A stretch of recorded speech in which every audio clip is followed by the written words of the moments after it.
おはようございます。たかしです。それではポンド円とドル円の相場分析をやっていきましょう。まずはポンド円の日足からです。現在は日足でダブルトップになっているという話をしてました。このダブルトップからの下落になるのかどうかというところなんですが、今 GMMA の青帯がここにありますので、そこで反発する可能性もあるんですが、逆に言えば GMMA までは下落する可能性があるので、このあたりですよね。少なくともこのあたり、192円付近までの下落は考えておくといいと思います。とは言いましても、現在地付近で今下げ止まっている、そんな動き方にも見えてきますので、ここから下げ止まりからの反発上昇になるのか、上昇していけるのか、もう一段下落してからの上昇になるのか、それとも下抜けて、日足のダブルトップを形成してくるのか、というこのあたりを見ておくといいと思います。では4時間足です。4時間足は今まで上昇トレンドを作ってきていたんですが、今回は GMMA の青帯から反発ができずにいるところですね。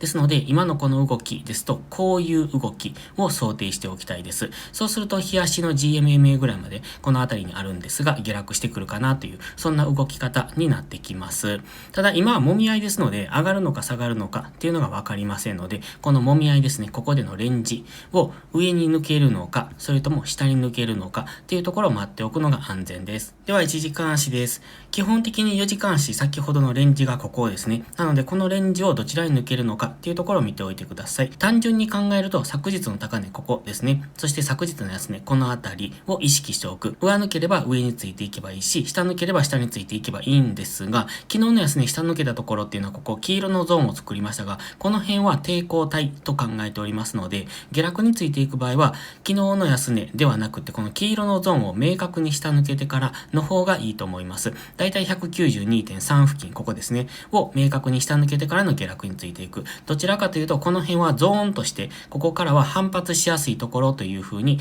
イメージを持っておくと分かりやすいと思います。上がれば売られるし、下がれば買われるという、こういう大枠でのレンジですね。そしてレンジを抜けた方についていくという、そんな考え方を持っておくとトレードがやりやすくなってきます。ではドル円を見ていきましょう。ドル円はここのところ連続でずーっと陰線なんですね。つまり売り圧力が非常に強いっていうのがわかります。ですので基本的には下がっていくという、こういう考え方ですね。これ以前から言ってますが、今は日足でのこういう下落トレンドでこう動くのかなという、そんな動き方。ただストキャスティクスはそろそろ安値圏に差し掛かっておりますので、突っ込んで売っていくのは危険だと思います。では4時間足です。4時間足はこちらから大枠では上昇トレンドなんですね。ただ、今 GMMA の青帯の下に入ってきて、そこでちょうどここのところ最近の動きを見ていると、GMMA の青帯で上値を抑えられて下落してきておりますので、こういう小さく1時間足では下落トレンドを作っているんですね。ただこちらもストキャスティクスは安値圏ですので、一旦の上昇を待ってからのこういう動き方ですね。今はジグザグと小さく下落してきてますので、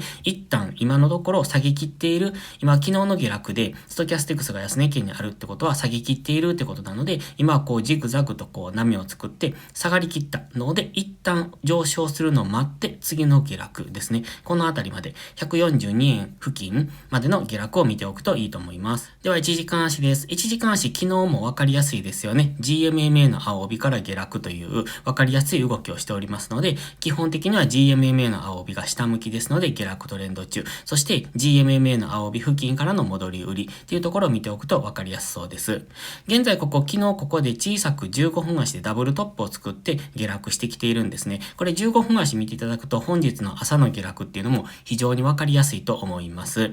なので本日の動きも今はちょうどダブルボトムみたいな形になってきてますが、基本的には下落トレンドですので、ダブルボトムでこの上昇を狙うというよりも、今は一旦上がるのを待って、昨日みたいに GMMA まで下がってきて GMMA まで上がるのを待って、そこからの下落を狙うっていう、そういう考え方ですね。ですので、本日はこれ今もう下げ切ってますので、一旦上がるのを待って次の下落っていう、こういうところを狙っていけるといいと思います。逆に言うとそこまでは待つなんですが、今インジケーターを見るともうストキャスティクスは上位足も1時間足ももう安値圏にありますので、ここからは売っていきにくいので、一旦の上昇を待つんですが、今ですとちょうどダブルボトムみたいになってきているので、このあたりでうまく下げ止まりを作れるのであれば、一旦の短い上昇っていうのも狙えるかもしれません。ただし、基本的には上位足も含め下落トレンド中ですので、反発の上昇を狙うっていうのは逆張りになるので、巻きやすくなるのでご注意ください。基本は上がったところから売っていくという考え方。なので、上がってくればこの矢印ですね、GMMA の青帯付近まで上がってくれば、ここ